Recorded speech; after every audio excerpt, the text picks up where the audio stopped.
جب سی اے اور NRC کا تماشا اس بے ایمان اور ظالم حکومت نے پہلے شروع کیا تھا تو تم ہی تھے جامعہ ملیہ کے نوجوان طلباء اور طالبات، تم ہی تھے علی گڑھ یونیورسٹی کے لڑکے اور لڑکیاں۔ کوئی مدرسے کا طالب علم باہر نہیں نکلا، مدرسے والوں نے نکلنے بھی نہیں دیا۔ مجھے شکایت ہے مدرسے کے ذمہ داروں سے، وہی جامعہ ملیہ اور وہی علی گڑھ مسلم یونیورسٹی کے لڑکے اور لڑکیاں وہ باہر نکلے اور انہوں نے شاہین باغ میں ایک پروٹیسٹ جمایا۔ پولیس جامعہ ملیہ کے اندر گھسی اور پولیس نے بھیانک طریقے پر لاٹھی چارج کیا، لائبریری میں گھس کر مارا۔ لڑکیاں لائبریری میں چلی گئی تھیں، ان لائبریری میں گھس کر پولیس نے لاٹھیاں چلائیں۔ مسجد میں چلے گئے تھے، مسجد کے شیشے توڑ ڈالے اور مسجد میں چھپے ہوئے یا بچنے والے بچوں اور بچیوں کو مارا۔ ہاسٹل میں گھس گئے، کسی ہاسٹل میں پولیس کے داخلے کی اجازت نہیں ہوتی۔ میں بھارت کے قانون کو جانتا ہوں۔ ہاسٹل میں جانا، کسی ہاسٹل کے اندر، کسی یونیورسٹی کے پریمائزز کے اندر، یونیورسٹی کے وائس چانسلر کی آفیشیل پرمیشن کے بغیر بھارتیہ قانون میں الاؤڈ نہیں ہے۔ مگر اندھی حکومتیں، جس کی لاٹھی اس کی بھینس۔ پھر کیا ہوا؟ سینکڑوں لڑکے اور لڑکیاں زخمی ہوئے، ہڈیاں ٹوٹیں، سر پھٹے۔ میں اس وقت سخت بیمار تھا، بالکل بستر پر تھا۔ اسی حالت میں نے 2 بجے رات کو ایک ویڈیو بیان ریکارڈ کر کے بھیجا تاکہ ان بچوں اور بچیوں کی ہمت نہ ٹوٹے۔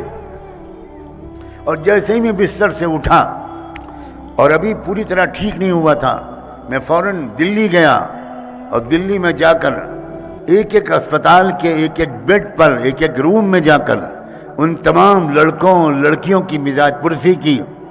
میں تم کو اور اپنی بچیوں کو ایک واقعہ سنانا چاہتا ہوں۔ واقعات تو 50 ہیں، ایک واقعہ سنانا چاہتا ہوں۔ ایک لڑکی کے بارے میں مجھے معلوم ہوا کہ اس روم میں ایک لڑکی ہے، سر سے پیر تک اس کی 8 ہڈیاں ٹوٹی ہیں، پورے بدن پہ ہڈیاں ٹوٹی ہیں، اتنا مارا ہے پولیس نے اس کو۔ میں نے پوچھا روم کے اندر اور کوئی ہے؟ پتا چلا کہ اس لڑکی کی خالہ بھی ہیں۔ تو میرے ساتھ ہاسپٹل کے ڈاکٹرز بھی راؤنڈ پر تھے، وہ مجھے لے کر روم کے اندر گئے۔ وہ بچی مجھے دیکھ کر رونے لگی۔ آپ نے کیوں تکلیف کی؟ میں نے کہا بیٹا تم بولو مت، تم کو بولنے میں بھی تکلیف ہوگی، اس لیے کہ اس کے سر بھی پھٹا ہوا تھا، اس کے یہ چہرے کی ہڈی بھی ٹوٹی ہوئی تھی، سب جکڑی ہوئی تھی سر سے پیر تک، بینڈیج میں، پٹی میں، پلاسٹر میں۔ میں نے بیٹی سے کہا اس لیے کہ بیٹی میں تم سے صرف ایک درخواست کرنے آیا ہوں، ایک بار میرے لیے مغفرت کی دعا کر، بس ایک بار اتنا کہہ دو کہ اللہ سجاد نعمانی کی مغفرت کر دیجئے۔ بس تم اس وقت جس کیفیت میں ہو تمہاری دعا قبول ہوگی اور میرے گناہ میرے رب معاف کر دے۔ وہ رونے لگی اور پھر کہنے لگی خیر میں آپ کو بتاؤں کہ میں کس طرح کی لڑکی تھی۔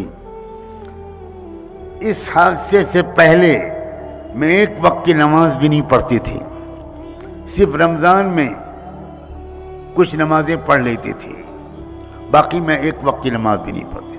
جس دن سے پولیس کی لاٹھیاں کھائی ہیں مولانا، اس دن سے میری تہجد بھی نہیں چھوٹی۔